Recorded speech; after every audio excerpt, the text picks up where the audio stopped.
Yeah, hi there. These comments are for MA, and I am Michael, the founder, owner, and the materials writer for all of your lessons at the 7-Step System to Pass the TOEFL IBT. You're also one of my students in the English language program at California State University, San Bernardino, and you completed my independent speaking practice test number 72, right?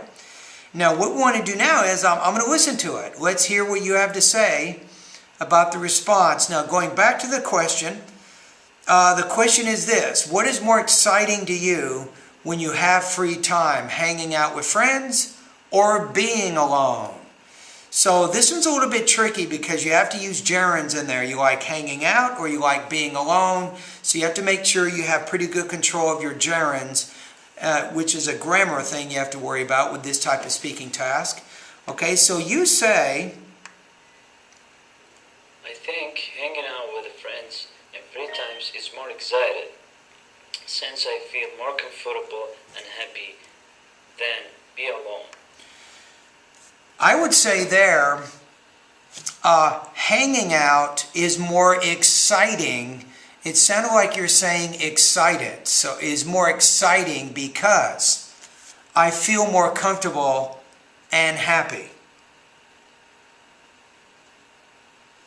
So in this case, what I'd recommend too is you actually have your two key points, right? So you feel more comfortable and you're also happy when you're with your friends. Now from a pronunciation standpoint, hanging out, we don't really pronounce that G that much. We don't say hanging, but we say hanging out. In particular, when I go out with friends.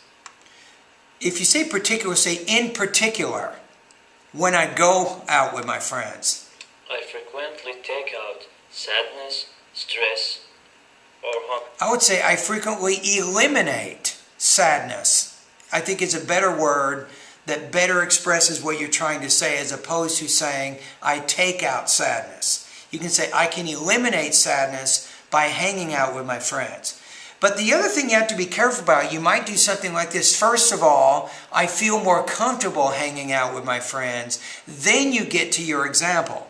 Then you'll say, second of all, another reason why I like to hang out with my friends is I'm happier when I'm with them.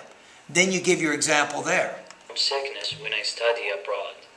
For illustration, whether I had the problems, I would talk to them and they would probably help me.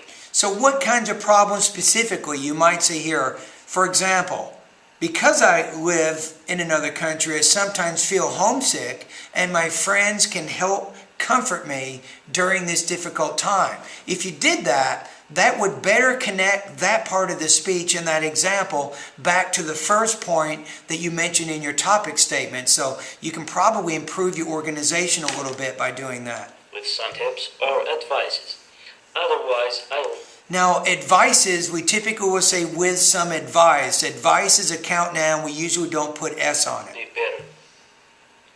Therefore, being alone really makes me feel paranoid and isolated.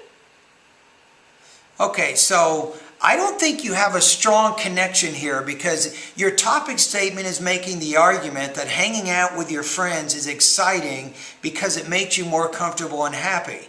Yet I don't feel in the body of the speech that you are able to directly or explicitly prove those 2 points. So like I said before, you probably need a little bit more explicit organization, something like this. You can say, hanging out with my friends is exciting because I feel more comfortable and happy when I'm with them.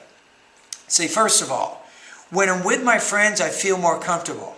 Then you give the example. You show how you're living far from your country and how your friends here can comfort you when you're homesick. Then you use that example and that ties back to the argument. Then you can say, second of all, when I'm living with my friends, I feel happier. And then again, you have to give an example. You didn't prove that idea.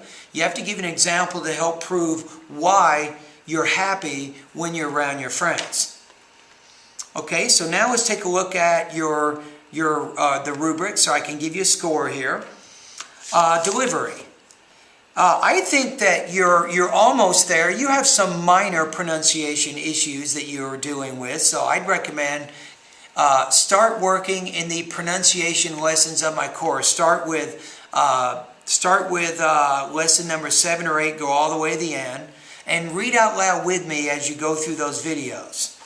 But you're doing a pretty good job there, and you also have a fairly natural sounding tone. Language use. You can probably develop your vocabulary a little bit more. You have a tendency to use basic vocabulary, basic grammar. I'd like to see you make some improvements in that area as well. So for your vocabulary improvement, you can start with vocabulary lesson number 3. That's a good lesson.